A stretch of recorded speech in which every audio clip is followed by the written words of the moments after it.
அந்த அக்கா மாதிரி இருக்குமா? அதெல்லாம் ஆண்டிடா. அப்ப ஓலே அதெல்லாம் தாண்டிடா.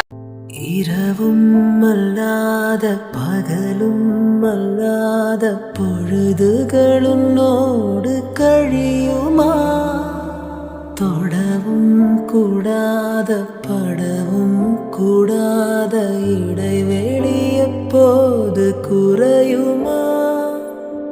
உன்னை அன்றி வேறொரு நினைவில்லையே, இனி எந்த உயிர் எனதில்லையே, தடையில்லை சாவிலுமே.